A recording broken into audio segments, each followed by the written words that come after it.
Assalamualaikum warahmatullahi wabarakatuh. Di sini kita dari kelompok 2 akan mendemonstrasikan hasil kerja kelompok kami yang membahas tentang negara dan konstitusi. Jadi yang pertama dari pojok kanan ada Nanda. Perkenalkan, nama saya Nanda. Yang kedua Niken. Kenalkan, nama saya Niken. Novi. Hai, aku Novi. Saya Jasandi. Nama saya Muhammad Jasandi Ramadan. Dan Fase. Kenalkan, nama saya Anfasa Wahyu Mahesa. Elang. Halo guys, perkenalkan nama saya Elang. Oke, dari kelompok saya mungkin Mbak Niken bisa jelaskan soal pengertian negara. Pengertian negara menurut Kamus Besar Bahasa Indonesia atau KBBI, kata negara dapat diartikan ke dalam dua hal. Yang pertama, negara adalah sebuah organisasi yang berada pada suatu wilayah dan memiliki kekuasaan tertinggi secara sah serta ditaati oleh masyarakat di dalamnya. Pengertian dari sebuah negara dapat ditinjau berdasarkan 4 sudut yang berbeda. Yang pertama, negara sebagai organisasi kekuasaan. Yang kedua, negara sebagai organisasi politik. Yang ketiga, negara sebagai organisasi kesusilaan. Yang keempat, negara sebagai integrasi antara pemerintah serta rakyat.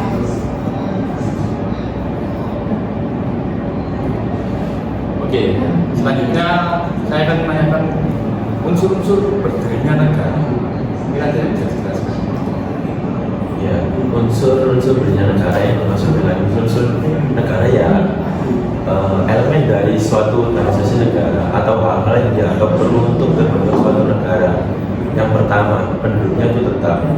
Syarat tetap dalam unsur ini bisa diartikan dalam dua hal.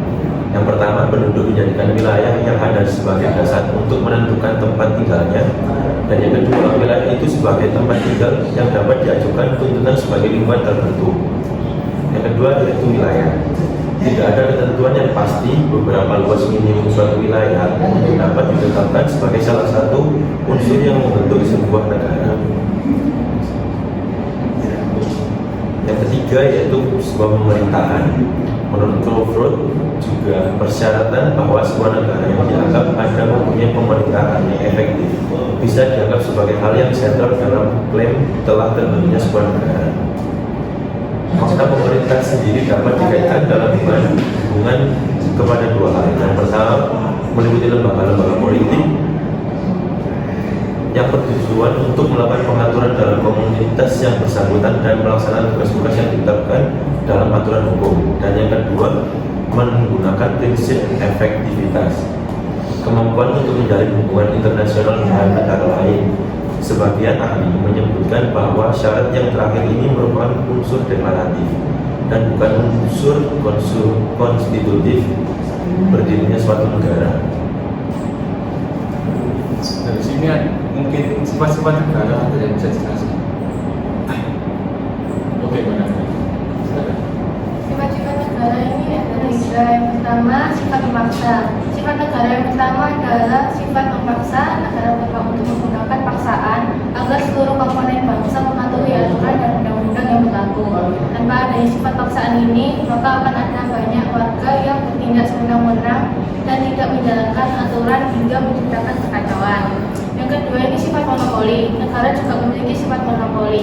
Maksud dari sifat ini adalah semua hal yang penting bagi negara dan yang menguasai hajat hidup orang banyak dikuasai dan dikendalikan oleh negara. Segala sesuatu dalam lingkup dalam negeri dikendalikan dan dimonopoli oleh negara. Yang ketiga sifat menyeluruh. Negara berhak dan wajib untuk mengatur semua warga negaranya tanpa membeda-bedakan satu sama lain. Dengan kata lain, semua peraturan dan undang-undangan berlaku bagi seluruh warga negara tanpa terkecuali. Mbak Novi, bisa dijelaskan tujuan negara dan fungsi negara? Baik, tujuan negara yaitu menjadi fondasi penting bagi berdirinya sebuah negara. Tiap negara memiliki tujuan yang berbeda-beda. Tujuan tersebut biasanya disesuaikan dengan pandangan dan landasan hidup yang bersumber pada nilai-nilai luhurnya. Mas Anfasa, bisa dijelaskan pengertian konstitusi? Konstitusi adalah sistem negara yang menjadikan konstitusi sebagai perwujudan hukum tertinggi.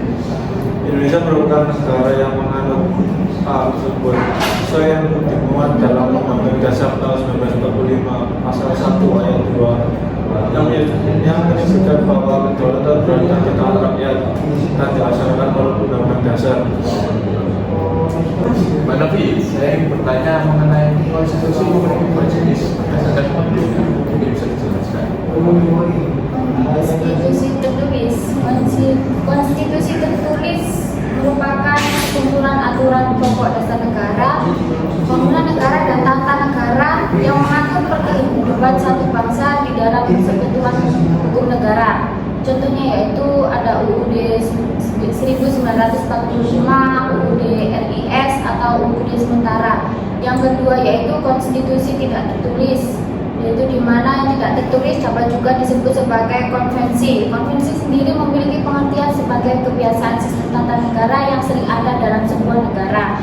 Contohnya yaitu keputusan di MPR diambil dan diputuskan berdasarkan musyawarah secara mufakat. Dan yang kedua ada adat istiadat. Mbak Nanda, saya ingin bertanya mengenai peranan konstitusi dalam kehidupan berbangsa dan negara. Bisa dijelaskan? Baik, peranan konstitusi dalam kehidupan berbangsa dan bernegara ini adalah pertama alat pembatas kekuasaan. Berdasarkan pasal 1 UUD 1945, kekuasaan tertinggi negara berada di tangan rakyat. Kemudian yang kedua, menjamin hak asasi manusia. Batang tubuh UUD 1945 membuat tentang jaminan terhadap hak-hak dasar manusia dan warga negara. Dan yang ketiga, fungsi transformatif. Jika kandungan UUD 1945 dinilai tidak lagi relevan dengan perkembangan masyarakat, konstitusi ini terbuka untuk diubah. Dan yang keempat, sumber hukum tertinggi. UUD 1945 memiliki supremasi sebagai sumber hukum tertinggi, kedudukannya lebih tinggi dibanding kekuasaan. Oke, Mbak Dede, saya ingin bertanya. Mungkin bisa dijelaskan contoh pelanggaran konstitusi. Contoh kasus pelanggaran konstitusi itu, contoh dari pelanggaran konstitusi adalah kehadiran pegawai negeri atau pejabat dengan banyak jabatan. Misalnya, apa yang terjadi ketika materi memegang posisi lain pada masa pemerintahan Presiden Soekarno. Tentu saja hal ini melanggar ketentuan konstitusi yang berlaku. Konstitusi menegaskan bahwa pejabat negara yang berstatus strategis dilarang menyandang status sekaligus. Praktik rangkap jabatan tidak hanya dilarang oleh undang-undang, tetapi juga melanggar prinsip good governance. Oleh karena itu, posisi simultan adalah inkonstitusional. Terima kasih. Fungsi negara yaitu fungsi negara secara umum ada 4, yakni untuk melaksanakan ketertiban dan keamanan, fungsi kemakmuran dan kesejahteraan, fungsi pertahanan dan keamanan, serta fungsi menegakkan keadilan. Jadi saya akan memberikan kesimpulan yang telah dijelaskan oleh teman-teman. Untuk unsur-unsur yang berdirinya negara ini ada 4. Yang pertama harus tetap, yang kedua dari wilayah, yang ketiga pemerintahan, dan juga yang terakhir kemampuan untuk menjalin hubungan internasional dengan negara lain. Yang kedua yakni konstitusi. Konstitusi memiliki 2 jenis berdasarkan bentuknya. Ini konstitusi tertulis dan tidak tertulis. Sekian dari kelompok kami. Wassalamualaikum warahmatullahi wabarakatuh.